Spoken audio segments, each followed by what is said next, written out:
So I welcome you to this continuation of the seminar which I gave on the second day of our ILS Sanga.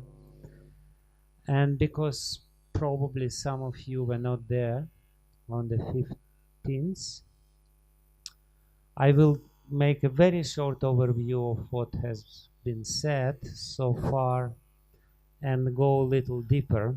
And tomorrow will be the last part of this seminar where I will go to some other areas.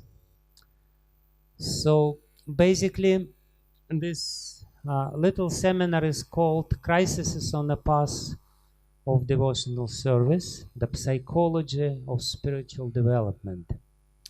And that's a result of my research and some empirical research when I observe certain things happening in the lives of people and in the hearts of people who are trying to traverse this path of devotional service, and of course and the study, in-depth study of the writings of our acharyas. And I want to share the results of this research with you because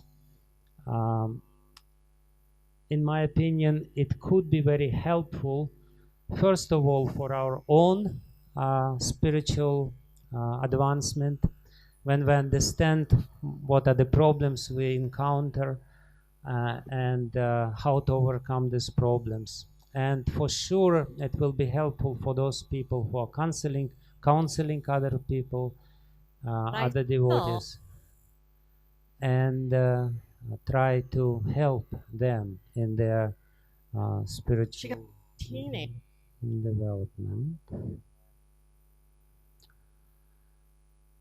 Okay, that's a little introduction, so we'll go next slide. This is basically what I'm trying to explain, in-depth explanation of the ladder of devotion, which is given by Srila Rupa Goswami in Bhakti Rasamrita How could she Sindhu. be so ungrateful? I didn't realize. It's a very exciting sort of arrangement when you can hear two seminars at once.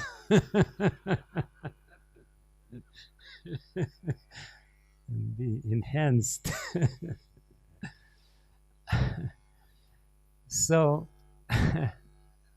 it's the ladder of devotion which every one of us knows. Adho Shraddha, Srila Prabhupada very often quote these two verses.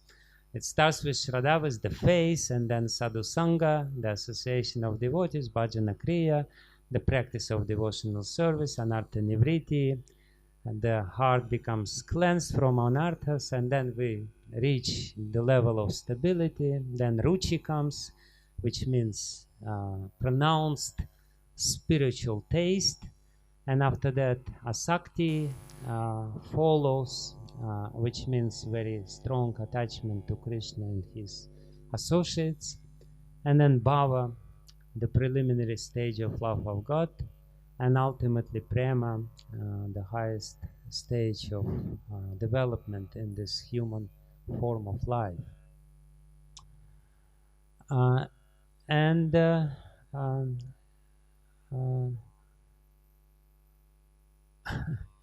And last time when I was describing this, some people found my description little discouraging, because I was talking about the problems on the spiritual development, and we usually don't like to listen about the problems. We usually like, you know, when Prabhupada says, and in this way we will dance our way back home, back to God.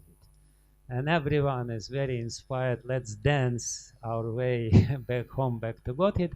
And that's true. We are dancing back home, back to Godhead. Sometimes we fall apart while dancing too much. And there are some other problems also on the way. And Prabhupada says, we will eat our way to Godhead.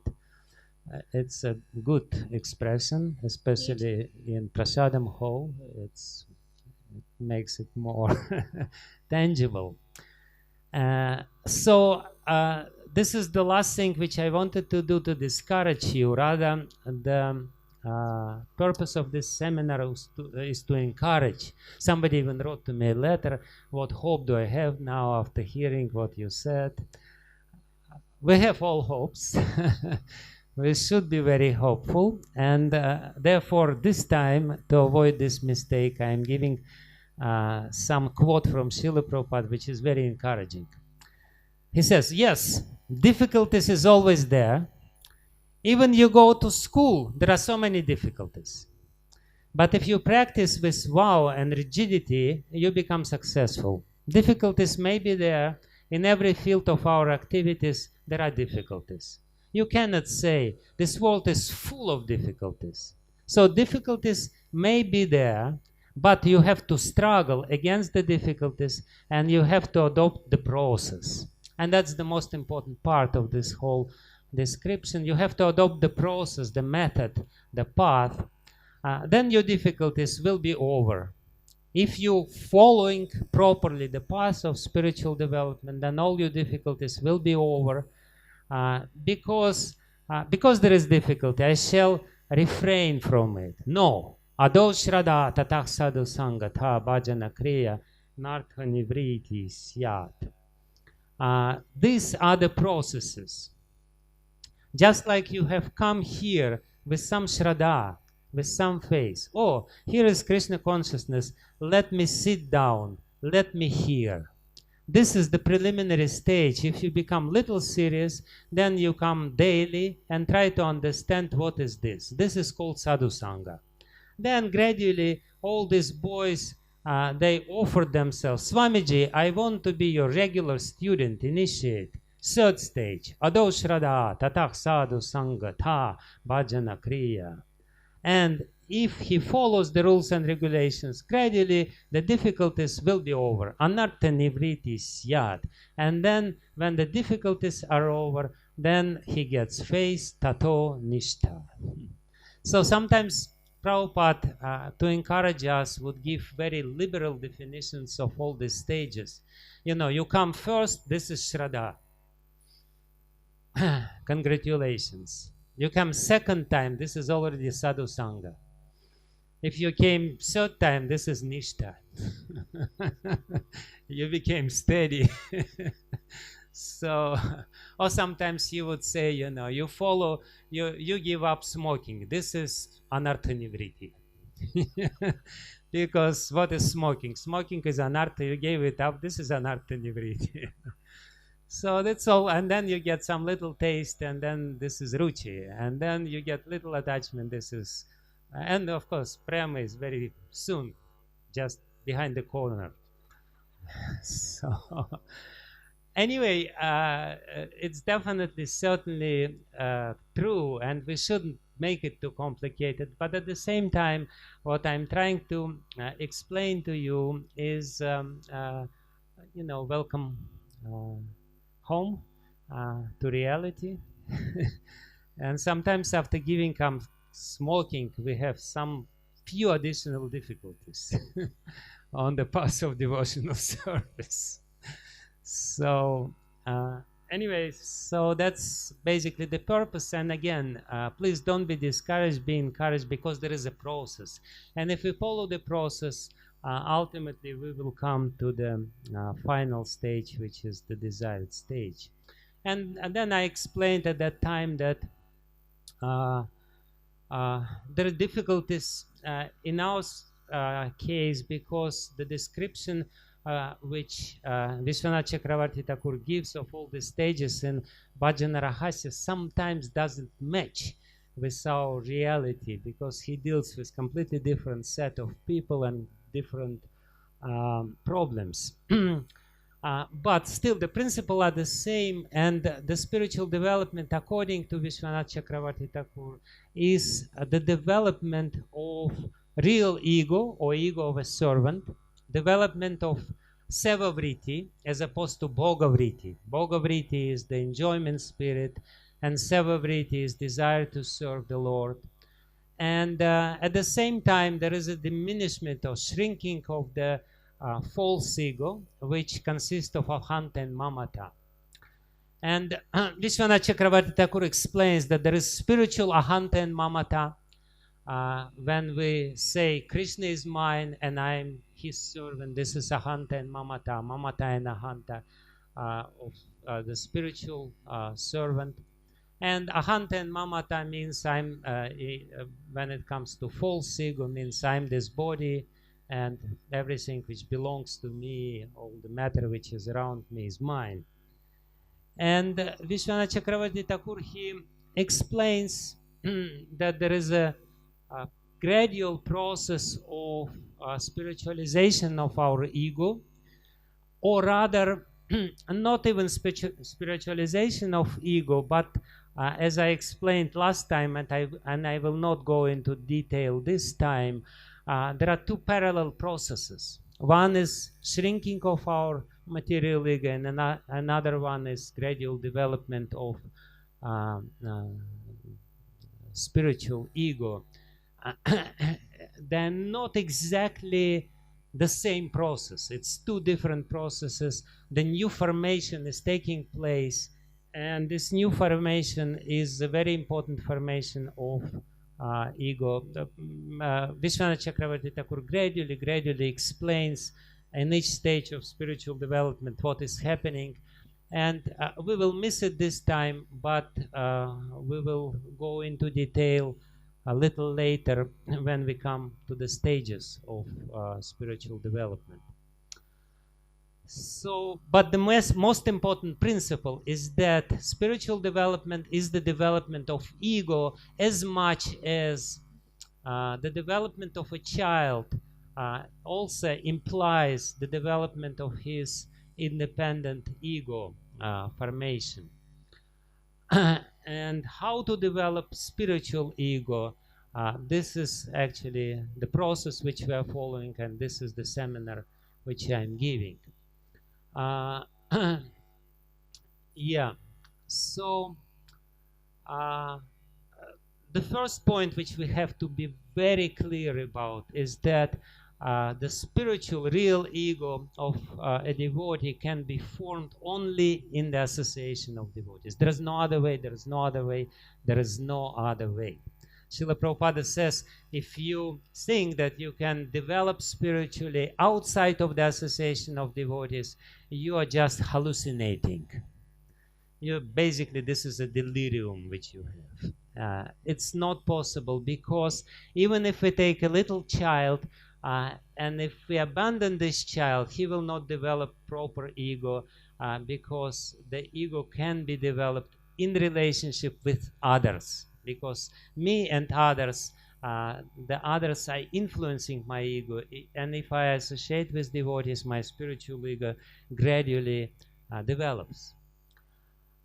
So this is confirmed by Krishna himself in 11th canto, and basically I'm explaining that in this seminar I'm going only up to Nishtha.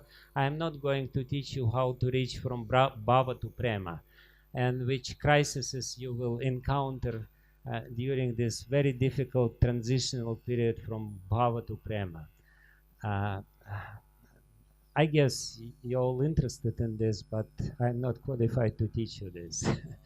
But Nishtha, and especially the early stages of spiritual development, are extremely important. And the main metaphor which I use is the metaphor of the child. I will explain it in some details a little later. But we know that the first years of a child are most important. For the child to properly develop as a mature human being, the first formative years are most important. And even though sometimes we rush into the higher stages of devotion, but we have to be very clear about this point.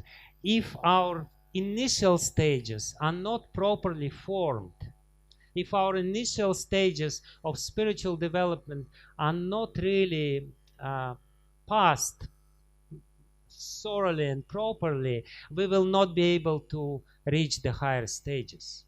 And that's one of the most important points of this seminar.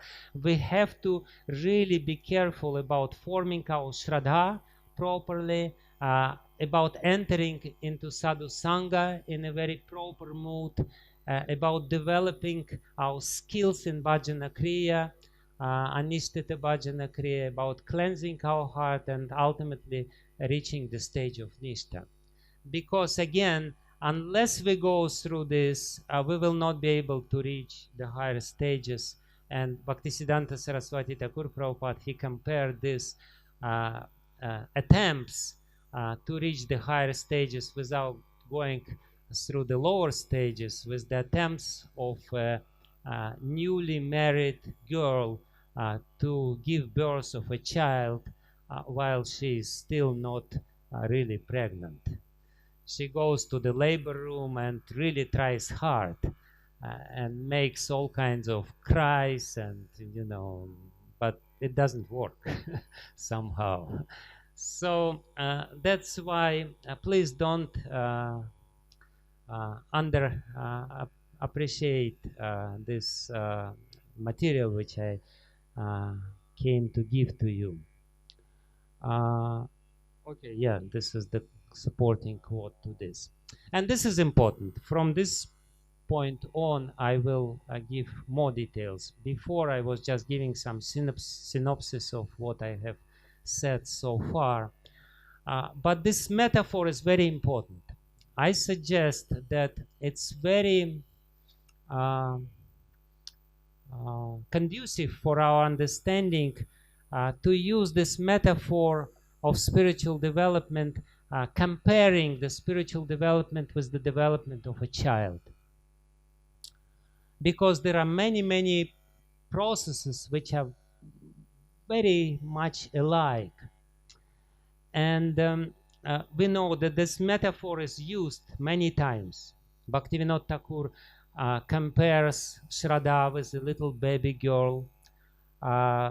The common understanding is that the spiritual master gives you the second birth and he becomes your father and you become his little spiritual child. And in other places this metaphor is used, but I am elaborating on this metaphor, and in my elaboration, the Shraddha, or the first stage of spiritual development, is compared with Shishutva, or the babyhood, when one is a very small baby, completely dependent on his mother's milk. Before the milk teeth appear, this is the first period of life and of our life as a human being, and it's the first period of spiritual life in parallel, which is called Shraddha. And I will explain why there is so many similar points. Then Sadhu Sanga is Kaumara, and usually it's until the 5 years old, which is early childhood. And this Kaumara stage is compared with Sadhu Sanga. It doesn't mean that Sadhu Sanga should last 5 years. It may last less, it may last more, depending on our abilities. So don't take these figures literally, but still it's quite useful actually. And then Bhajana Kriya can be compared to Pauganda, or childhood, from 5 to 10 years. And then Anartha Nivriti can be compared with teenage period of life, Kaishora, from 10 to 15.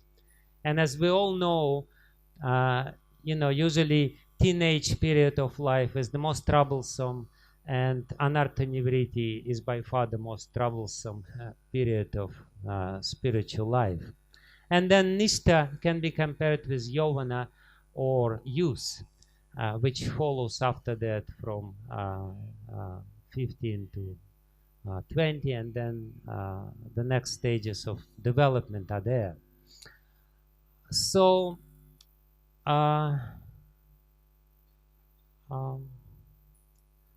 there is something wrong here. Anyway, the first stage, if we take this metaphor more or less literally, we will see that the same sort of development takes place when we develop spiritually, and the okay, I cannot really do this. Okay, so when a small baby is just born, his main activity is just trust. He trusts his parents completely because he doesn't have any other things to do. So, and this learning of trusting the devotees is the essence of the stage which we call Shraddha. The phase, the essence of our activity on this stage is to learn how to trust devotees. And I will explain in great details later about this. Then the second stage, Sadhu Sanga, we learn how to understand sadhus and how to speak as a devotee. As much as little baby, when he grows little up, his main activity is try to understand what his parents are talking to him, right? And by understanding how they talk to him, he also gradually learns how to speak. So the same thing is happening when we reach the stage of Sadhu Sanga. We gradually learn how to understand what devotees talk. In the beginning, we just have a completely irrational trust to them. We just like these people, and therefore we develop Shraddha. But then we gradually understand what is their message, and in the same way, simultaneously, we learn how to speak.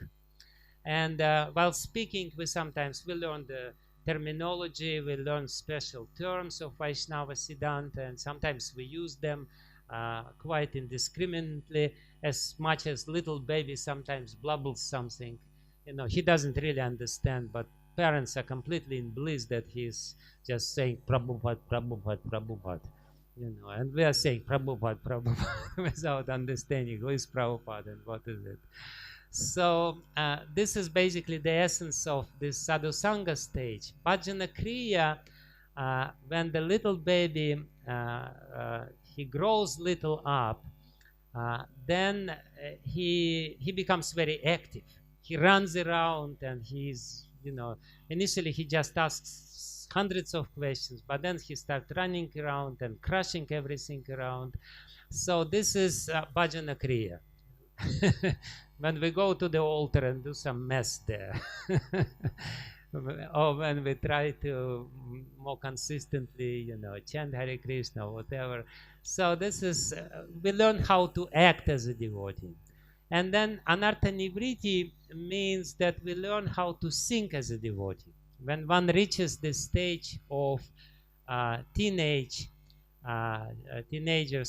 age, you know, he starts really thinking more deeply. This thinking capacity develops the lust before one matures. And then the last stage, which we are going to describe, is Nishtha. And that's the stage when we start, the feelings start get to our heart. They are not yet there on the Nishtha stage or in the early youth stage. The feelings are immature, but Nishtha is a specific stage when we're trying to bring our feelings or emotions, spiritual emotions, to maturity.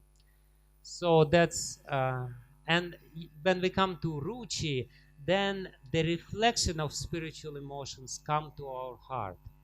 It's not yet our own spiritual emotions, but it's reflected emotions, because the heart becomes completely cleansed, and this clean heart reflects the spiritual emotions of higher grades Vaishnavas with whom we associate. So that's as far as this metaphor is concerned in regard to different skills which we have to develop on each stage of spiritual development. Then this is very important, the types of association on each stage. We all know that we have to have association with superiors, equals, and juniors to us. But on every stage, the emphasis is little different. Like a little child, little baby, he needs only nourishing association with the devotees. In the same way, with Shraddha means only nourishing association. It's not very deep. He just takes and takes and takes. This nourishing association is the first part. The second, sadhu sanga, plus to this, plus to the nourishing association with the devotees, he should take association giving shelter superiors, those who are higher than us and who are ready to give us shelter. That's important. As much as a little baby, he requires protection and shelter, and the main association at that stage, which helps to develop, is the association with superiors. Then we know when somebody comes to the childhood, the friendship with peers becomes very important for spiritual development. If a child does not really associate with his peers, with other children, he will not be able to develop properly. In the same way, on the stage of bhajana kriya, there is a lot of emphasis, or should be given, a lot of emphasis should be given to association with the equals, with the peers, with other fellow devotees, and friendship with them, and the cooperative service, because service means we're serving together. Bhakti, this is one of the very important characteristics of Bhakti. Bhakti is a cooperative endeavor, like kirtan, you know. It's very difficult to have kirtan alone. You may, of course, sometimes under the shower sing Hare Krishna, Hare Krishna, but it's not very exciting here. But you know, coming together, it's very important on the stage of bhajana kriya. And on the stage of anartha nivriti, helping juniors becomes very important, because, as I will explain, anartha nivriti means developing introspection. And when we helping others who are going through the same difficulties, it helps us to be more introspective and to understand what's going on in our own heart. Okay. So these three kinds of association help to develop healthy ego of a servant and facilitate the growth of integrity and simultaneous integration into the society of the devotees. On the contrary, lack of this association, somehow or other it's not finished, it's an impediment to develop healthy ego. Again, the healthy spiritual ego can only be developed in healthy spiritual ego can only be developed in proper association, in all three kinds of association. And as far as what is developing also, I said about the development of certain skills, but also one can say it differently. On the level of Shraddha, we develop trust. On the level of Sadhu Sangha, we develop the commitment, the spirit of commitment or spirit of surrender. Here it's responsibility, but it's more or less the same thing. On the level of bhajana kriya, we develop mindfulness or introspection, more thoughtful attitude as opposed to mechanical attitude, which was there before.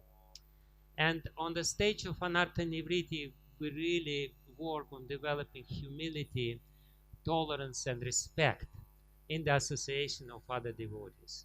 Again, if the time will allow, I will explain later when we go through all these stages in more details. And Thakur Bhaktivinoda gives a very interesting principle. Please note it very carefully. He says in Bhakti Aloka, chapter 4, according to the degree of faith, each level has different rules. We all know that, you know, basically the development, spiritual development can also be said as development of faith, but each level has different rules. As one leaves behind one level and progresses to the next, he should honor the rules of the later and leave aside those of the former. Those who do not give up the rules of the previous level are bound by those rules like chains that do not allow him to proceed to the next level. In other words, Bhaktivinoda Thakur is talking that sometimes we become attached to a certain level of spiritual development and certain rules which we learned to follow. But if we want to progress, we really have to give up the lower rules and follow the higher rules. And it's not sometimes easy, and therefore the crisis takes place. Actually, what I want to explain in this seminar, these transitional points, which are sometimes a little difficult because we get attached to a certain level of spiritual advancement, and the next level of spiritual advancement requires completely different, everything different. The commitment is different, the outlook is different, and sometimes it's difficult. Therefore, we may prefer to remain on the previous level without avoiding the responsibilities of the next level. And that's what Bhaktivinoda Thakur is explaining. It's very important to be steady in our progress in spiritual life, and therefore the crises take place. And as I said, we should not deem or view the crisis as something necessarily bad or evil. Crisis, it's a Greek word, and it means decision or turning point. It's basically, crisis means the decision which we have to take when we reach certain point of our development. And it's usually difficult decision. Sometimes it's not easy for us to decide that, yes, we want to go further, because we're already in a comfort zone. What comes when we just reach certain level of spiritual advancement, it's little uneasy, uncomfortable, but then we become comfortable on this stage of spiritual development, and at that point all of a sudden we have to go further, and we don't want to. We just want to stay where we are because it's nice, it's really nice, and sometimes Krishna has to give us little push or kick, depending on the level of our stubbornness. The more stubborn we are, the stronger will be the push. So, and it's difficult, and therefore we call it crisis. Crisis is just a very gentle and loving kick of Krishna. If the kick can be gentle and loving. But it is. So, and therefore we have to be actually very grateful. When the crisis comes, we have to really be grateful to Krishna, and sometimes, through the tears we have to say thank you, Krishna. Yeah, thank you very much. Why are you doing this to me? Thank you. So this is what crisis means. But if we understand it, it will become easier for us to tolerate and to understand what's going on. So, and as I explained last time when I was speaking this, there are three possible outcomes. When we go through a crisis, there could be three different scenarios. One is we successfully overcome the crisis, and another one is that we fail to overcome the crisis, and another one is some sort of compromise. This is three possible scenarios which can take place. And when we overcoming the crisis successfully, then what happens? Our attachment to Krishna increases, To Krishna means to the devotees, I will say, to the practice of devotional service. We become more fixed and more dedicated. Then our internal integrity also grows up simultaneously. We become stronger internally and more integrated whole. We become more wholesome, so to speak, inside. And then simultaneously we become closer to other devotees. Our relationship becomes stronger, and our attachment to the society of devotees becomes stronger. And then at the same time, as I said, we form a new skill, or the ability to follow a new set of rules, which is required when we enter to the new stage of spiritual development. Set of skills, let's say. If we simplify it, just one skill, but usually it's a set of skill. It basically means the skill of associating with other people properly. Like in the beginning, we may not know how to associate, what it means to counsel juniors, but when we reach the stage of anartha nivriti, then this skill is gradually developing, and so many other stuff. So many other things is being developed. But as I said, there is one main skill which we should develop, or one main quality which we should develop on each and every stage of spiritual advancement. So failure to overcome the crisis means exactly the opposite. Our commitment to the practice of Krishna consciousness does not become stronger. Rather it becomes slack. It becomes it becomes little less. Sometimes we're not going further. There is some stagnation at best, if not going even on the previous stages. And we become weaker spiritually. Our spiritual ego becomes weaker, not more integrated, and we become estranged from the society of the devotees. We can see it, sometimes people, they come to the society of devotees, they're very enthusiastic, they're very much included into society of devotees, but then the crisis take place, and then, if he doesn't overcome this, he becomes little estranged. He stops his association with devotees either entirely, or he limits it, or he associates with similar people who have similar problems as him. So that's how we can see the crisis is not really successfully overcome, and therefore these processes take place. And then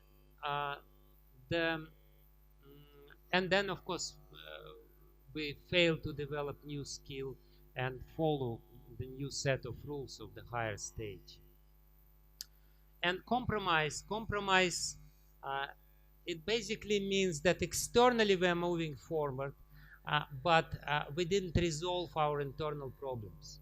It will become very clear when I will explain the details of this, what it means. But it basically means that we are prematurely externally trying to go to the next stage of spiritual development. Let's say taking initiations, which implies or second initiation, which implies bhajana kriya or serious introspection. But internally we remain on the same level, and that creates the ground for further problems.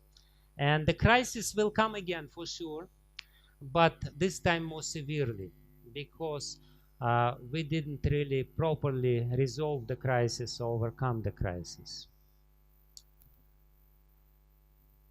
And as far as the impediments on each stage is concerned, I will also very briefly mention them.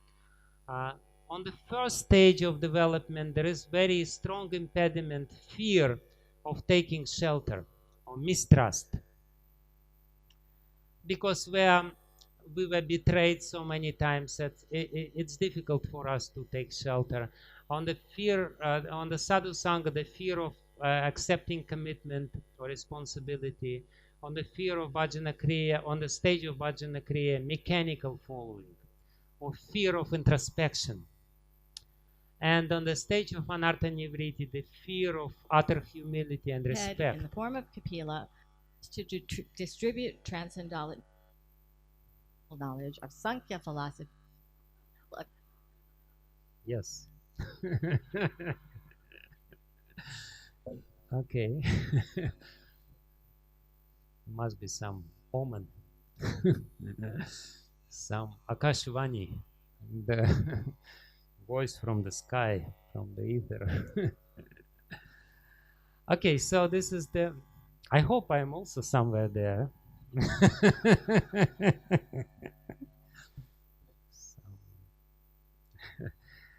Anyway, so this is some impediments, and as I said, we will... yeah, and here I only mentioned the names of the crises, and on the next section we will go deeply into the stages and into this material. So on the stage of Shraddha, there is a crisis of trust. The crisis, anyway, you will understand what it means. Just note it. On the stage of Sadhu Sangha, the crisis of fear of commitment, the crisis stage of Bhajana Kriya, the crisis of lack of spiritual taste and substitution of the goal. When we are because we are lacking genuine taste, we try to achieve some subsidiary results from our practice of Krishna consciousness on the stage of Bhajana Kriya. And on the stage of Anartha Nivriti, before we're going to Nishta, there is a crisis of complete spiritual failure. Actually, last time when I was giving this seminar, I stopped here, and that's that far we could go together. And one disciple of Srila Prabhupada approached me and he said, out of all of your seminar which you gave, this last statement, was the most relevant to me. I could relate to it. Before we come to the stage of Nishta, actually, there will be a severe crisis of the destruction of the false spiritual persona or personality which we very carefully created ourselves in the society of devotees. And it's very painful crisis. We will not go into these details, but I was very happy to hear this confirmation when he said this. And he said, after that, my faith and my practice became really firm. So that means coming to the stage of Nishta. Before that, we are more or less creating some sort of false spiritual persona or personality. Okay, we only have 15 minutes to go, and I have very important things to say more. So when we come to Shraddha, now we go into details. What's happening in the heart of a person who develops Shraddha? The very word Shraddha has two different etymologies. One is Krat Dha or Hrit Dha. Hrit is Hrit or Krat is the same in Sanskrit. It's the same as heart in English. Hrit or heart, it's coming from Sanskrit. So and Dha means to place. So Shraddha means where I invest my heart. Where do I place my heart? Where my heart is being placed firmly. So that's what the word Shraddha means according to the first etymology. According to Nirukta dictionary, there is a different etymology of this word from the root Shrat. And Shrat from the verbal root Shru, to hear. Shrat means what is to be heard, and Shraddha in this case means trusting what we have heard. So these two etymologies, very interesting, both are important and relevant to our discussion. If we think about them, they will give the difference between the word face in English or Russian vera or whatever, and Sanskrit word shraddha. Usually when we say face, we mean the face into some concept, into some belief, some sort of idea. But here we can clearly see that it's rather the investment of the heart and trusting what we have heard. It's rather the trust in some people, not just concept. And it's very, very important, because in the beginning we may or may not understand very clearly what we believe in, but we trust the people who believe what they believe. And we want to believe the same thing which they believe. In the beginning, when person just comes, you know, it's hard to expect from him that he has some comprehensive understanding of faith. Shraddha does not mean initially comprehensive understanding of the creed. Actually, this root krat or krat, there is also Latin word creed, and creed means I believe what I believe, like credo in Catholic Church, what I believe. So Shraddha does not mean necessarily initially at the very beginning the creed in this sense, the faith into some belief into some sort of theological system. Shraddha means trust, respect, or strong desire. That's the usage of this word in the dictionary. If you go to any good Sanskrit dictionary, Sanskrit English dictionary, they say it trust means personal trust. Respect means again towards some persons. Worship again means some personal relationship or strong desire. So this is what I explained here. It's not necessarily belief of some concept or practice. It's rather the trust into some people who embody the desired ideal and respect to these people. This is what Shraddha means. And Srila Prabhupada explains this beautifully in this quote. So this appreciation is also a lift for such person. So he says that Shraddha means appreciation. If he doesn't hear, doesn't come, simply one says, even if he doesn't hear, he says, doesn't come, simply says, oh, this is very nice. Sometimes Prabhupada said, oh, sometimes they write in the newspapers, this Hare Krishna, they are very nice people. He said, these people who say this, they have Shraddha. Because they have appreciation to Hare Krishna, to those people who practice. Simply one says, this is very nice, it is very nice, yes, just like a small children, a baby. He's also appreciating, trying to stand up with his symbols, appreciating from the very beginning of life, appreciating, this is nice, this is nice. Again, Srila Prabhupada compares somebody who has Shraddha with a little baby. And little baby, he doesn't understand any concepts. He just says, oh, but this is nice. Hare Krishna, Hare Krishna, Krishna Krishna, Hare Hare, Jai Prabhupada. So that's, he knows or does not know. It doesn't matter. Shraddha again means appreciation, not necessarily intellectually understanding. This is the continuation of the quote. Simply appreciation is giving him a touch of spiritual life. It is so nice, Shraddha. If they do not go against, simply appreciate, or they're doing nice. So development of spiritual life means development of this appreciation. That's all. But degree, there are appreciations. So Prabhupada gives a very profound definition of the spiritual development. Development of this appreciation of what other devotees are doing. Those who are more advanced. If we appreciate this, we develop. And the more we appreciate, the more we develop. If we try to somehow or rather offend them or disrespect them or disregard what they're doing, not really appreciating how they're doing, what the essence of their life, that means failure. That means when we are digressing, not progress in spiritual life, but falling down, yes, or devolution, so to speak.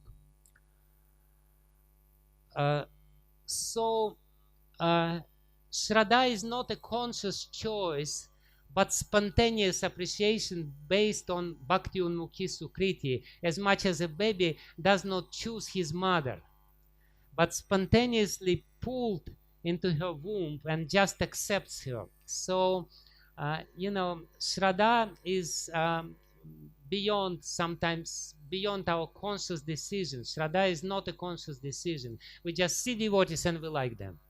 And that means we develop Shraddha. Very generous definition.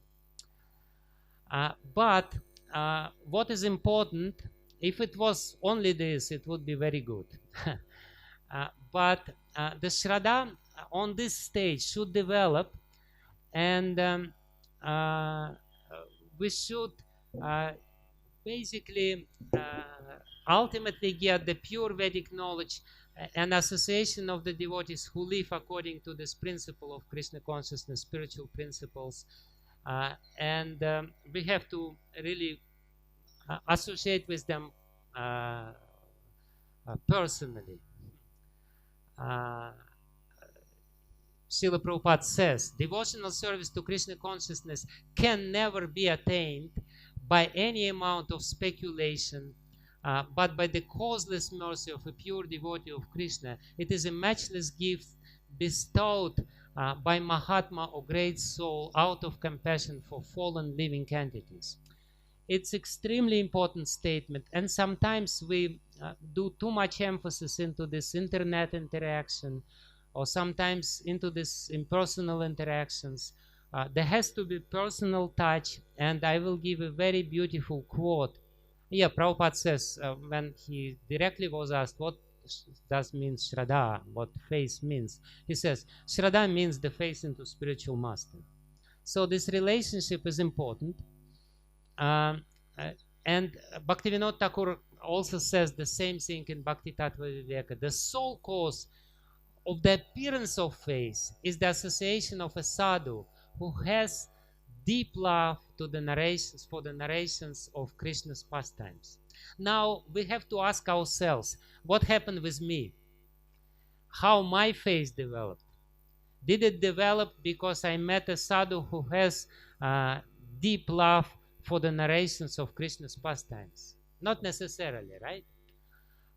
Yeah, it may happen that our Shraddha may develop differently, in different association with different devotees of different caliber than it is written here. But that means that there will be some problems in the future. It's a sad news. The good news is that you saw devotee, you said, oh, they are nice, you already have Shraddha. The bad news, it's not that easy. So Shraddha means, as much as the baby has to develop what psychologists call safe emotional attachment to the mother, not a different kind of emotional attachment. In the same way, there should be some emotional attachment which we as a little spiritual baby have to develop towards the devotees. And it basically means that devotees have to behave with us in a certain way, like the mother behaves with a little baby, but like a good mother behaves with a baby. No demand, no expectation, no interest, no cause, acceptance and causeless care, which should come from the preacher, Then only the Shraddha will develop. So listen, this is a very beautiful quote of Srila Prabhupada. Srila Prabhupada explains in one conversation how he became a devotee.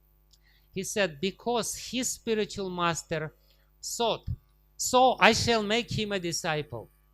This was the resolve, the sankalpa in the heart of Bhaktisiddhanta Saraswati when he met a nice intelligent boy. So I shall make him a disciple. These very words he said. Bhaktisiddhanta Saraswati himself said this to Srila Prabhupada. I shall make you my disciple. Actually, I didn't follow him in the beginning. Follow him means I didn't understand what he was speaking. Again, the same point. Shraddha doesn't mean that you understand anything intellectually. I didn't follow him in the beginning. High philosophical speaking, and I was a new boy. I couldn't follow him, but actually I was so much glad to hear him. That's all. So that was my qualification. Whatever you may say. So this is how Prabhupada very beautifully explains the birth of his own Shraddha and his spiritual master. From one end, the spiritual master has this causeless mercy upon a little baby, which he is about to conceive. And from the other side, the appreciation of this little baby. I don't understand what he's talking about. This Krishna is the Supreme Personality of Godhead. I remember when I first read this phrase in English, I was really pondering. I couldn't understand what is this Godhead means.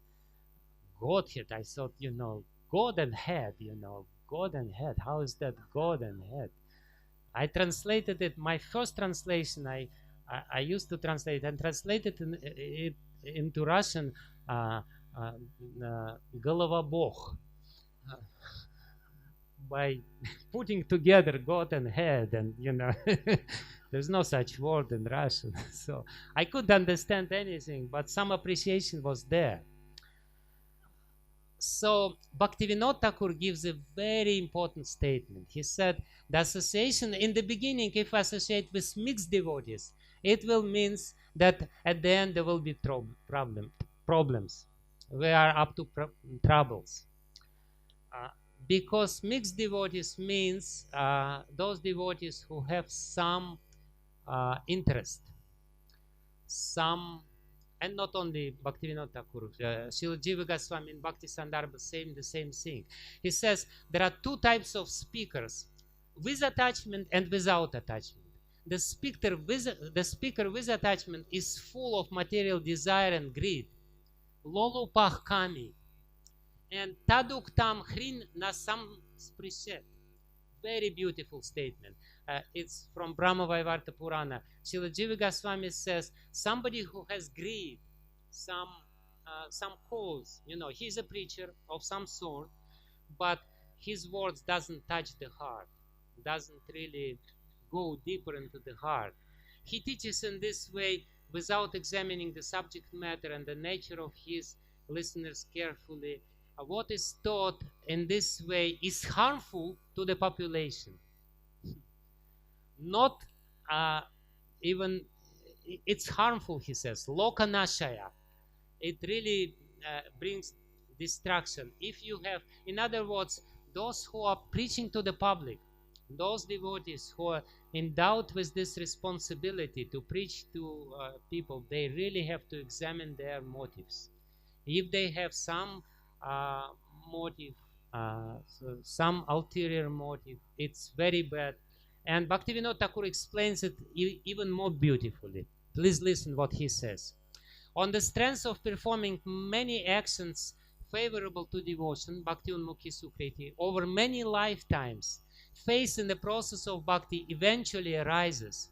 This faith, through association with devotees, yields taste, ruchi. By chanting in the association of pure devotees, sadhana bhakti directed towards prema arises, and if by mercy of those pure devotees he accepts the correct practice of chanting, very quickly he comes to the stage of aspiring for prema.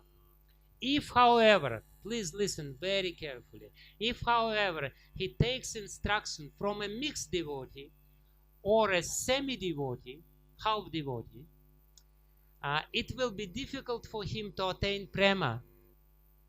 He cannot become a fully surrendered devotee, as sinful impressions still linger him, still influence him, he does not appreciate the pure devotees. Crookedness appears and his heart becomes deceptive. In this condition, the practitioner must spend many births as a neophyte Kanishta Adhikari. Though Kanishta Adhikari has face, it's very tender, swayed often by temptations. So please understand the gravity of this statement.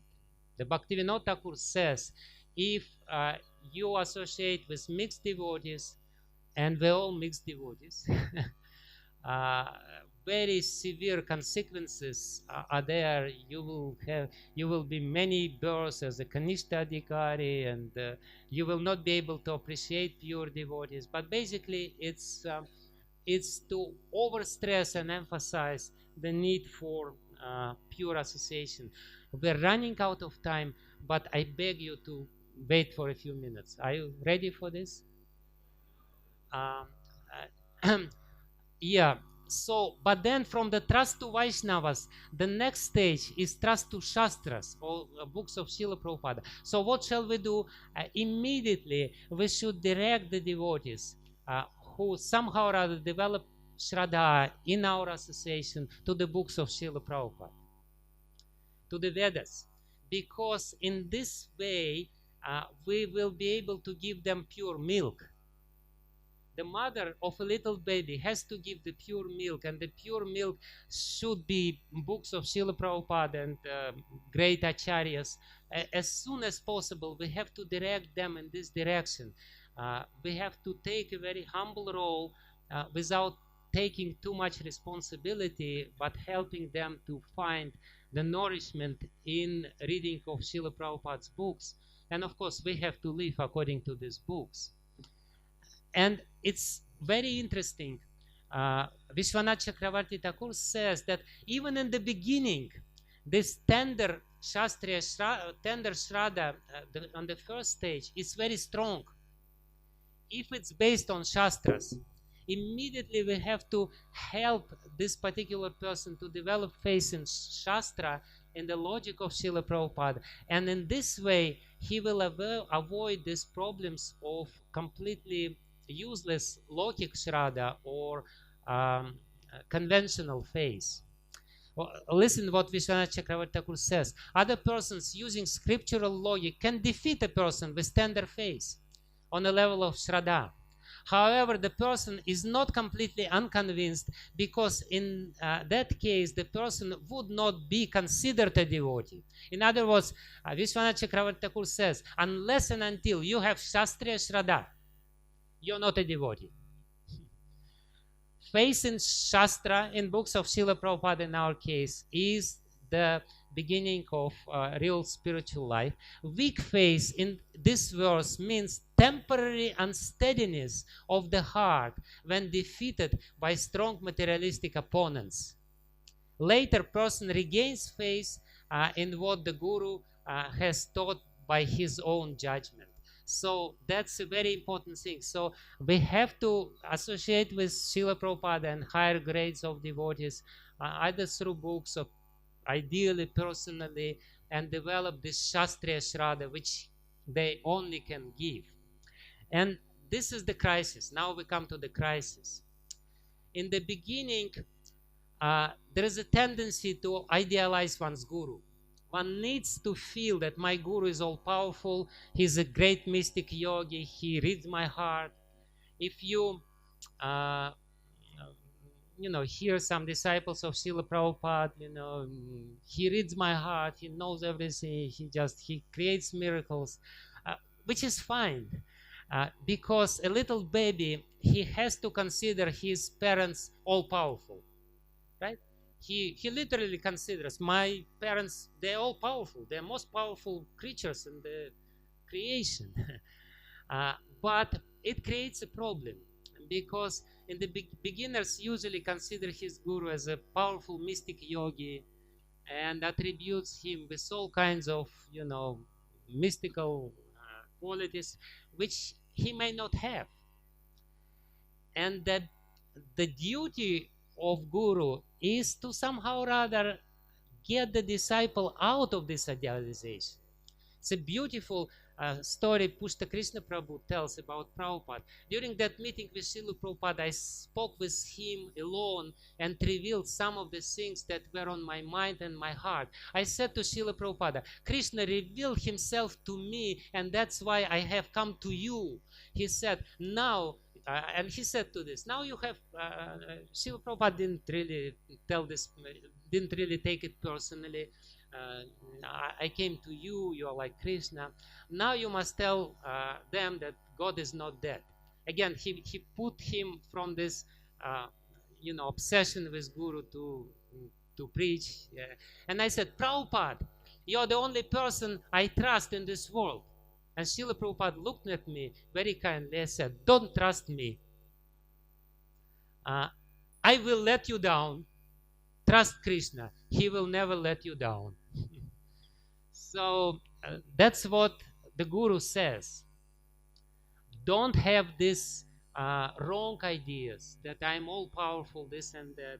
And there is another story in this regard. Jaipatak Maharaj says, once Srila Prabhupada was sitting in a room in Calcutta when a life member businessman said, can you show us some miracle?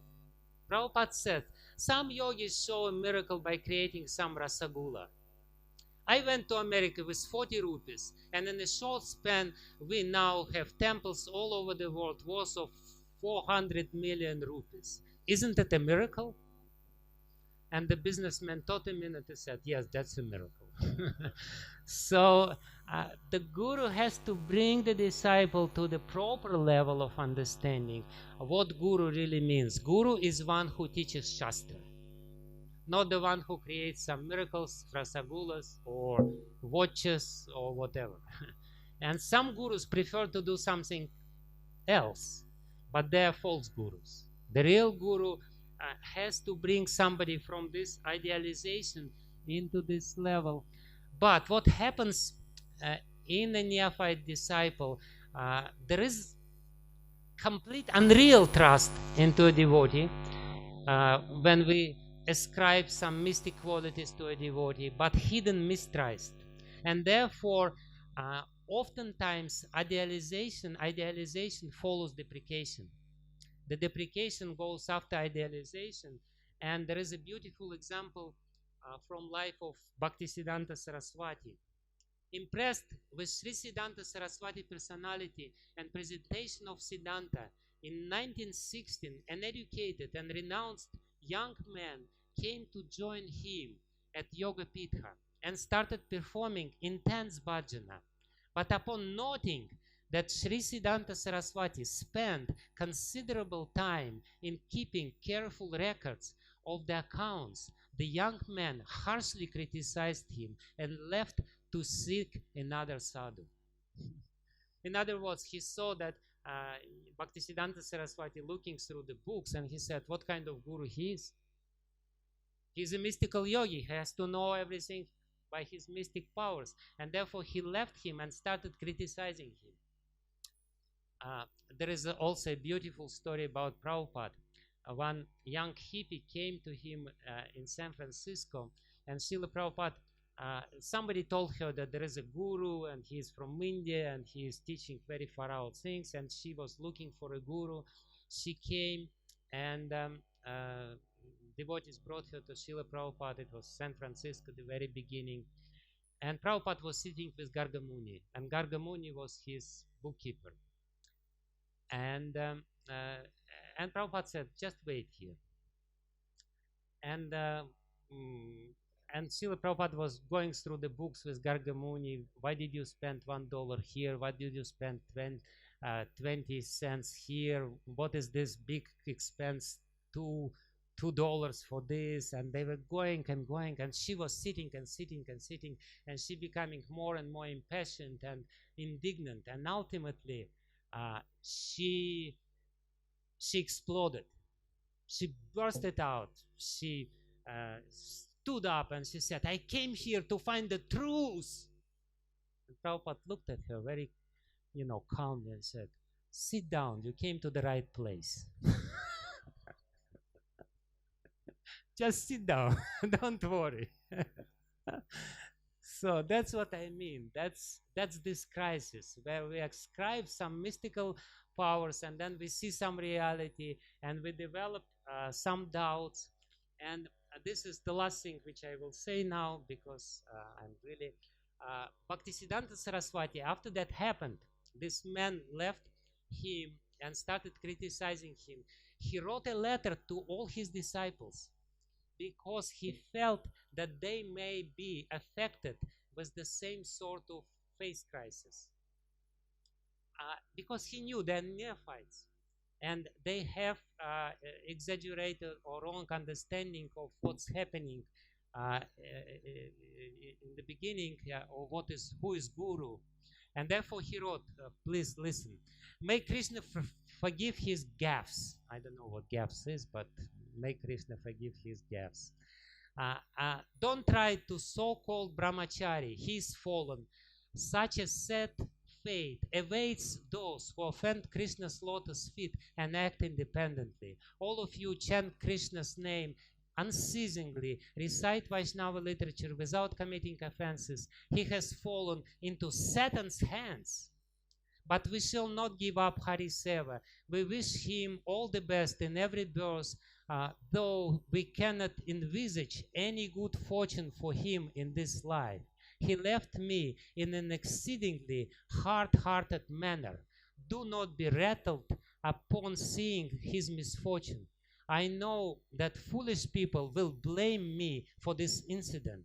I hope that you have passed Satan's test and are fearlessly chanting Harinam. Even if without faith, continue chanting most attentively. So again, he knows this problem. No firm faith yet. All kinds of doubts. Internet, social media, what is this? How it's called? Whatever. All kinds of criticism.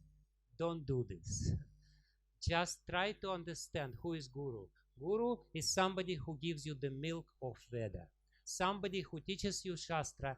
If this is he's the real Guru, associate with him, take this faith and develop spiritually, develop your Shraddha, and come back home, back to Godhead eventually. Hare Krishna.